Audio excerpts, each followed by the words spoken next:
ঠিক আছে, আমি বলি আমরা কিন্তু আরবির সাথে বসি নাই। আমরা আমাদের কি কারণে আজকে এই পরিবেশ পরিস্থিতি সেটা আমরা সেনাবাহিনীর যারা ঊর্ধ্বতন ছিল এবং আপনারা দেখছেন লাস্টে মেজর জেনারেল তারা ছিল, ওনার সাথে আমরা কথা বলছি। আমাদের কথা আমরা বলে দিয়েছি। আমরা এখানে সেনাবাহিনী যারা আছে এরা নিরাপত্তার দায়িত্বে নিয়োজিত আছে। আমরা একটা সুশৃঙ্খল সিস্টেমে চাকরি করি, আমরা নিজেরাই তো নিজেদের নিরাপত্তার কাজে দায়িত্ব থাকতে পারি নাকি? সুশৃঙ্খল পারি কিনা? ঠিক আছে, আমি যে দুটা কথা বলবো, আমরা কিন্তু আমাদের কর্মসূচি থামে নাই, একটা ক্লিয়ার বার্তা। শুধু একটা কথা বলবো, এখন যেহেতু নামাজের টাইম এবং লাঞ্চ টাইম, ঠিক আছে, নামাজের টাইম এবং লাঞ্চ টাইম, এবং একেবারে ক্লিয়ার কথা, আমাদের জানেন যে এখানে একটু পরে আমাদের ভিআইপি হয়তো আমাদের প্রধান উপদেষ্টা যাবে। সেনাবাহিনীর পক্ষ থেকে স্যাররা আমাদেরকে অনুরোধ করছে এই সময়টা যাতে আমাদের এখন লাঞ্চ টাইম এবং নামাজের বিরতি, এই সময়টাতে যাতে আমরা এখান থেকে পিছন দিকে চলে যাই। এবং ওই সামনে যে বাসগুলি আছে এই বাসগুলি এখানে রাখা যাবে না, কারণ আপনারা জানেন দেশের সর্বোচ্চ এখন যিনি আমাদের তত্ত্বাবধায়ক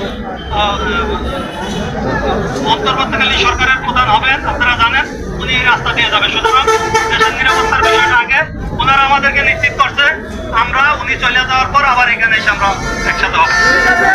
আমার আপনাদের কাছে বিনীত অনুরোধ, আপনারা আমার এই কথাটা রাখবেন এবং সামনে যে বাসগুলি আছে এই বাসগুলি আপনারা সামনের রাস্তা থেকে পিছন দিকে নিয়ে যান। এবং আপনারা এখন লাঞ্চ এবং নামাজের বিরতি আমাদের মাননীয় আমাদের প্রধান উপদেষ্টা যাওয়ার পরে আমরা আশা করি উনি হয়তো সম্ভবত উনি 2টা 2:30টার ভিতর ল্যান্ড করবেন, এদিকে যাবেন, একটু আগে পরে হইতে পারে। যাওয়া পর্যন্ত আমরা পিছন সাইডে থাকবো, উনি চলে যাওয়ার পরে আমরা আগের মতো এসে এখানে সমাবেত হবো।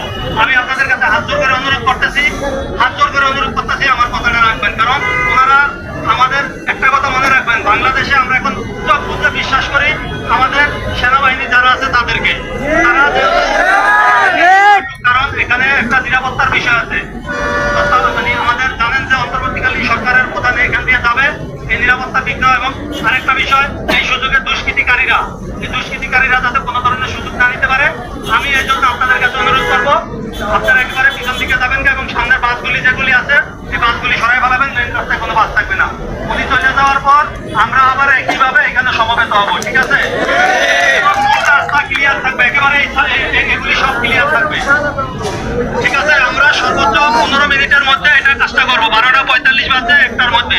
এবং নামাজ লাঞ্চের পরে উনি চলে যাওয়ার পর আমরা আবার একইভাবে এখানে এসে আমরা 3টার মধ্যে থাকবো। তবে উনি যদি আগে চলে যায় বা আগে পরে সেটা আমরা তো জানবো। এই সময়ের ভিতর কেউ মেন রাস্তায় আসবেন না, ঠিক আছে? কোনো ধরনের কোনো স্লোগান হবে না এই সময়ের মধ্যে।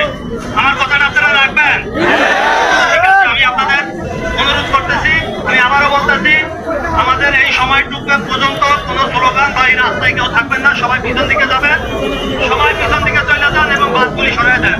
আমরা উনি চলে যাওয়ার পরে এখানে সমবেত হবো। এগুলো সিদ্ধান্তই না কোনো।